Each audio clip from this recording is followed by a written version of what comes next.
amadurecer. Temos que esperar ele amadurecer. E isso acontece conosco também. Esse é o termo da palavra, o significado, a derivação da palavra amadurecer, que é maduro. Entenderam? Agora eu vou fazer uma dinâmica com os irmãos. Vou pedir para os irmãos para que fechem seus olhos. E durante esse tempinho, vocês reflitam na infância de vocês. O que vocês estavam fazendo quando tinha 7, 8 anos de idade? Qualquer coisa, pode ser até beber um copo de água, cair no chão e apanhar da mãe. Qualquer coisa. Eu vou contar aqui na minha mente. Isso, e vocês vão pensar. Aí, tá de olho aberto também, ó. Fecha os olhinhos aí. Pense na infância de vocês.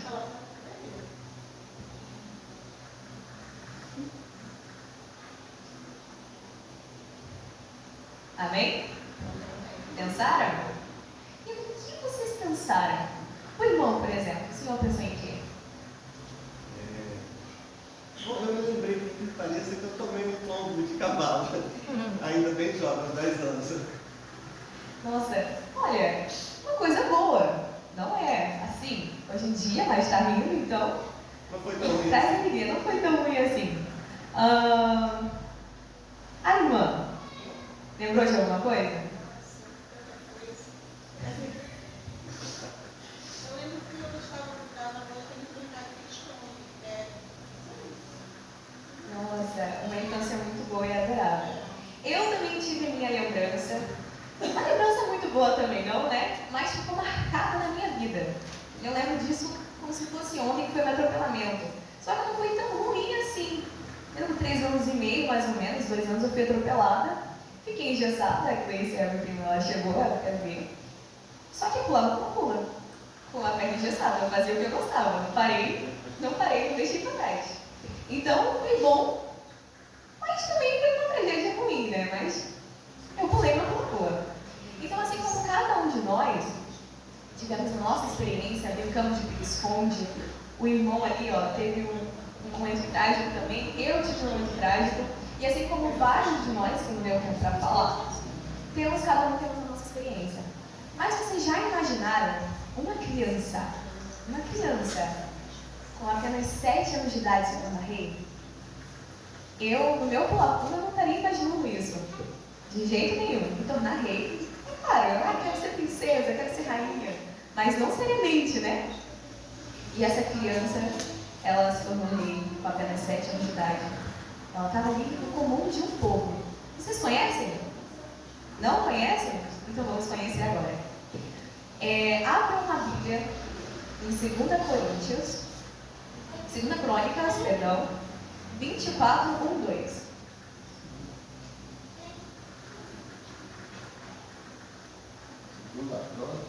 Segunda Crônicas 24, 1, 2. Tinha Joás 7 anos quando começou a reinar, e reinou 40 anos em Jerusalém. O nome de sua mãe era Zíbia de Beceba. E Joás fez o que era reto aos olhos do Senhor por todos os dias do sacerdote Joiada. Nossa, com 7 anos de idade ele começou a reinar. Até com 7 anos de idade, gente. Nossa, é mágico, né? E 40 anos reinou. Só que o que aconteceu antes para ele começar a reinar com 7 anos de idade? Não tinha outros reis? Porque ele começou a reinar com 7 anos de idade. Vamos ver? Está em 2 Crônicas 22. 2 Crônicas 22, 10, 12. O que diz aí? Algum irmão pode ler para mim? E vendo Atalaya, mãe de Acasias, seu filho e levantou-se e destruiu toda a estirpe real da casa de Judá. Mas Jezabel, filha do rei, tomou Joás, filho de Acasias, e o furtou dele os filhos do rei que estavam para ser morto, e pôs com sua arma na câmara dos leitos. Assim, Jezabel, filha do rei, Jeorão, mulher do sacerdote Jeoiada, irmã de Acásias, o escondeu de Atalaia, do modo que ela não o matou. E esteve com ele 6 anos, escondido na casa de Deus, e Atalaia reinou sobre a terra. Nossa, então os irmãos já entenderam o esquema que aconteceu antes? Atalha, que era particularmente vó de Joás, ela estava querendo matar todas as pessoas que tinham possibilidade de se tornar rei, para ela ficar particularmente com o rei. Só que sua tia e seu tio, Jorão, eles pegaram ele e guardaram. E aonde ele ficou? 6 anos no templo. Ele ficou lá no templo por 6 anos, escondido de sua avó. E quando fez 7 anos, aí sim reinou. Ou seja, foi um momento de necessidade. Então, graças a seu tio, eles reinaram. Eu vou pedir atenção novamente dos irmãos ali, ó. E novamente, 2 Crônicas 24, 2. Vamos lá novamente, vamos repetir o finalzinho do texto. Lá no finalzinho, o que diz lá? Alguém pode ler para mim? E Joás fez o que era reto aos olhos do Senhor por todos os dias do sacerdote Eliá. Nossa, todos os dias do sacerdote Joiada. Por quê? O que aconteceu? Deve ter acontecido alguma coisa, será?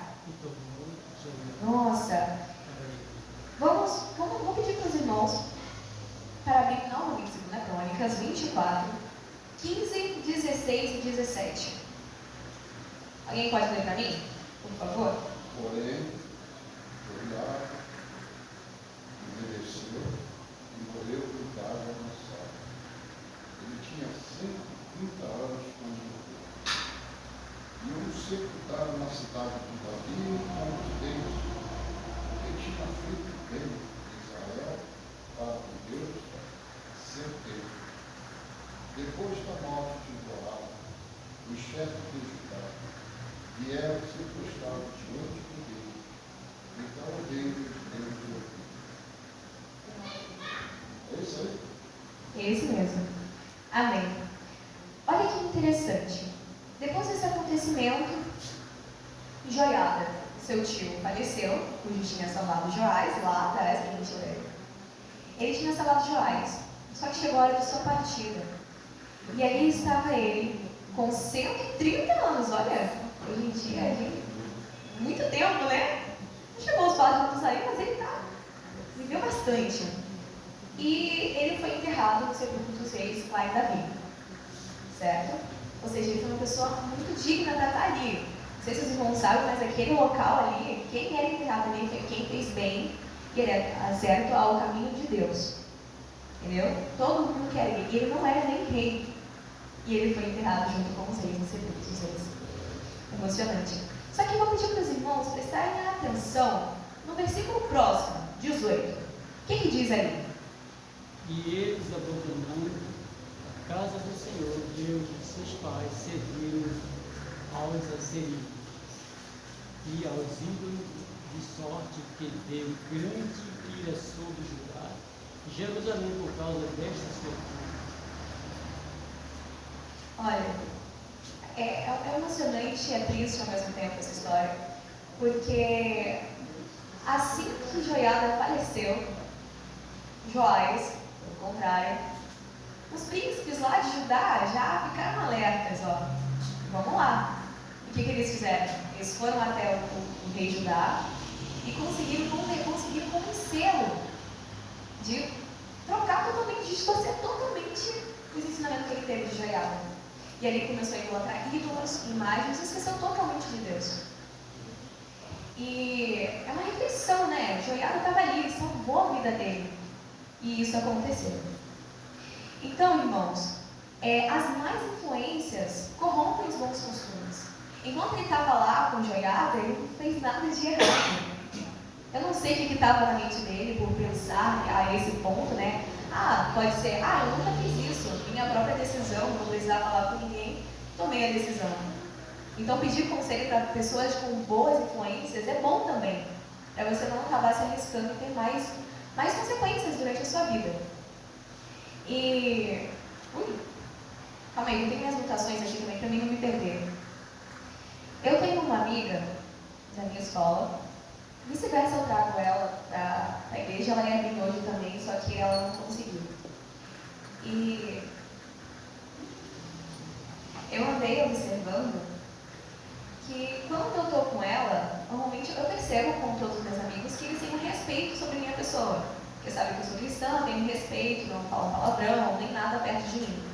Ou seja, creio eu que eu tenho uma boa aparência, que eu tenho bons costumes, uma boa ideia, e para eles terem um respeito comigo.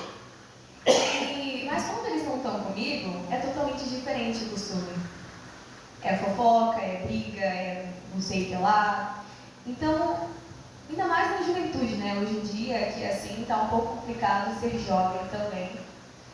E eu andei observando essas coisas, né? Que aparentemente, você sendo cristão, você tem uma mente diferente, faz a diferença no local que você estuda. Entendeu? Você ter bons costumes, uma boa maturidade, uma mente diferente, evoluída, dá uma diferença nas pessoas que estão com você. Às vezes é um grupo de 5 pessoas, mas só você estando ali como um cristão, com uma mente totalmente diferente, já pode mudar o pensamento dos outros e fazer com que aquela rodinha pare de falar palavrão ou algo do tipo, por respeito a você também. E agora eu digo aos irmãos que maturidade não tem nada a ver com a idade. Porque se vocês forem repetir, vamos lá. Em 2 Crônicas 24, 19 e 22. O que diz lá? Contudo, Deus enviou o profeta entre eles para os retornar ao Senhor, os quais protestaram contra eles, mas eles não lhe deram ouvido. O Espírito de Deus se apoderou de Zacarias, filho do sacerdote Joás, a qual se pôs em pé acima do povo e lhe disse: assim diz Deus, por que transgredis os mandamentos do Senhor, de modo que não possais prosperar? Porquanto abandonaste o Senhor, também ele vos abandonou. Mas conspiraram contra ele e por ordem do rei o apedrejaram no ato da casa do Senhor. Assim o rei Joás não se lembrou da vontade que ele fizera Joás, pai de Zacarias, antes de matou o filho, o qual morrendo disse: deixai o Senhor e o retribuiu. Amém. Olha, irmãos, se os irmãos observarem e prestarem bem atenção no que aconteceu, Acasias, lá atrás nas vendas, Acasias era filho de Joiada, aquele que salvou Joás. Só que depois daquela mente que ele foi manipulado com bastante pressão, ele acabou mandando matar Acasias apedrejado. Ele parecia não ter se esquecido totalmente daquela pessoa. E Acasias estava ali para provar que, mostrar para ele, abrir os olhos dele. Mas o que ele fez? Era matar Acasias apedrejado. Sem gratidão nenhuma, ele esqueceu totalmente as beneficências, os benefícios que ele tinha como Joiada, que era praticamente seu pai, criou ele, né? Com sua tia, e acabou matando parcialmente o seu irmão.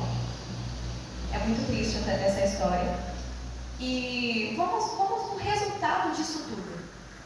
O resultado está em 2 Crônica 24 e 25, o seguinte, praticamente. Quando os assírios se retiraram dele, deixaram-no gravemente ferido. Então seus servos conspiraram contra ele por causa do sangue dos filhos do sacerdote Jeoaída e a mataram na sua cama. E assim morreu e o sepultaram na cidade de Davi, porém não nos sepulcros dos reis. Olha, o que aconteceu com ele? Acasias e Joiada era uma pessoa muito importante para eles, né? À toa que Joiada foi enterrado no sepulcro dos reis. Ou seja, ele tinha bons convívios com Joiada e seu filho, Acasias. E após saberem que Joás matara Acasias, eles foram matar Joás na sua cama. Ele estava na cama, ele foi morto na sua cama, não teve nem momento.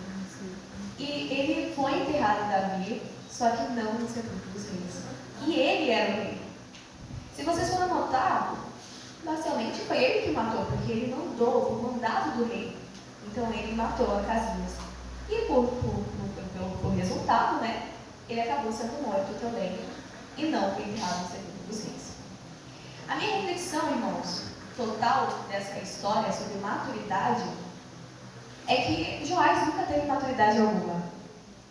Apenas teve bons convívios com pessoas que tinham boa maturidade, pensamento, reflexão, uma pessoa que sempre estava ali do seu lado. Olha, não faça isso. Porque ele não pensou nem duas vezes. Foi os príncipes para lá e, tá bom, vou aceitar isso aqui, eu sou o rei, né? Vou aceitar. E devido às consequências, acabou matando seu irmão, acabou sendo morto também. Ele não fez o que Deus estava mandando ele fazer no caminho certo.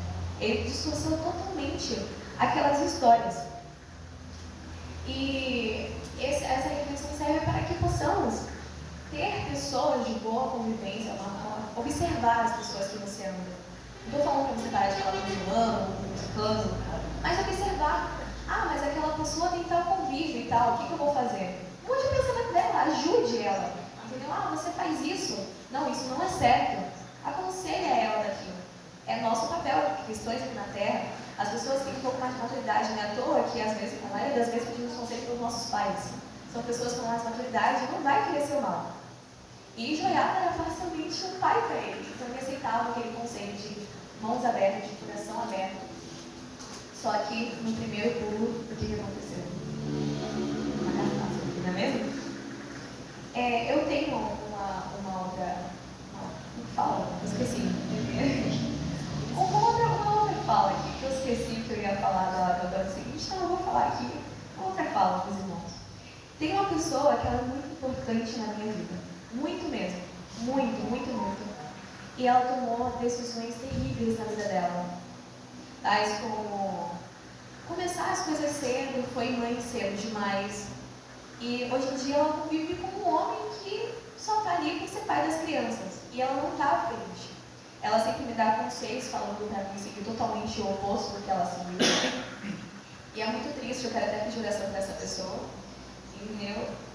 É algo muito triste, porque você vendo a pessoa que você ama ali, sofrendo, e você não poder fazer nada por conta das atitudes que ela teve no passado, não dá. Não dá para você mudar aquilo que ela decidiu, porque a sua vida é base de decisões. Se você decide matar alguém, foi decisão sua matar aquela pessoa. E você vai viver com aquele peso nas suas costas pro resto da sua vida. As pessoas que estão ao seu redor podem sofrer também, só que aquele peso foi culpa sua. Em que eu vou ajudar uma pessoa que matou alguém que está do meu lado? Às vezes a pessoa sabe, mas não quer dedurar. Tem nessa noção assim, sabe?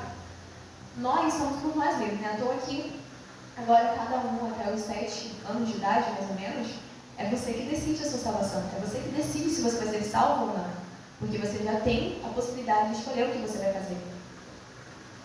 E é muito triste você ver a pessoa ali do seu lado, sofrendo, angustiando, pedindo ajuda e você não poder ajudar ela naquele ponto, porque foi causa de decisões dela e não tem como eu ajudar. Então eu quero pedir essa pessoa, é a minha irmã mais velha.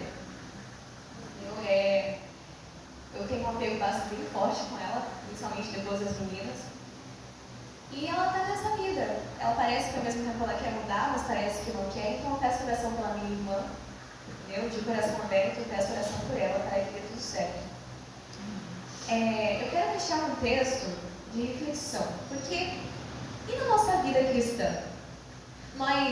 É necessário nós termos uma boa maturidade? É necessário. Eu vou deixar um texto aqui para os irmãos que é assim. A maturidade espiritual é uma virtude que permite ao indivíduo ter uma sensibilidade mais aguçada para discernir o que é bom e o que é mal. Ou seja, o que seria uma sensibilidade mais aguçada? É o Espírito Santo. Ele sempre está ali no seu ouvido falando no seu subconsciente, o famoso subconsciente, aquela vozinha lá, que está falando, isso aqui é certo, isso aqui é errado, não faça isso. Mas na maioria das vezes nós não escutamos, falando por mim mesmo. Às vezes você está com uma vontade, mas eu vou fazer isso, mas vem aquele pensamento, não faça. E você vai lá, poxa, eu vou fazer igual o irmão falando do pão. Entendeu? Mas ele mentir assim, ó, não come o pão, entendeu? Faz mal. Mas daqui a pouco você vai lá, estou com vontade de comer esse pão, e você vai comer o pão. Entendeu? E acaba tomando a decisão errada. Então, a facilidade do cristão, quando você tem uma boa maturidade espiritual, é ter sensibilidade muito aguçada, é ter o seu subconsciente diariamente falando com você. E como fala na Bíblia mesmo, isso vai acabar durante um tempo, vai dar uma pausa daquilo dali, vai ficar totalmente distorcida a humanidade. Porque as pessoas não vão ter mais aquele pensamento, isso é certo ou isso é errado? Eu vou fazer o errado na maioria das vezes, porque já é natural do ser humano, infelizmente, nós somos pecadores. Então vai ficar uma catástrofe o mundo. Então possamos, nós, cristãos, passar isso para as pessoas para ter essa mente. Entendeu? Preste atenção, não, mas nem passa na sua cabeça, no seu subconsciente. Prosseguir no texto. E assim descobrir os planos que Deus escreveu para a sua vida. Eu só vou saber detalhadamente sobre a minha vida que tem pela frente, com cuidado, ter certeza de que pode dar certo, sem eu prestando atenção no meu subconsciente, que é o Espírito Santo. Ele falando para mim, não faça isso, eu não vou fazer. Então, eu vou fazendo isso, eu tenho certeza que para lá para frente, eu estou tranquilo nesse ponto, porque eu prestei atenção no meu subconsciente. A maturidade cristã, por exemplo, requer uma reordenação radical das prioridades, deixando de viver para se agradar e passando a viver para agradar e obedecer a Deus. A chave para a maturidade é a consciência, ou seja, a perseverança em fazer as coisas que sabemos nos aproximará de Deus. Se você tem certeza daquilo que você vai fazer, entendeu? Que você tem certeza daquilo que for bom, que é bom, isso é certo, eu vou fazer. Teve até um texto, eu esqueci onde ele está, mas ele é parcialmente assim.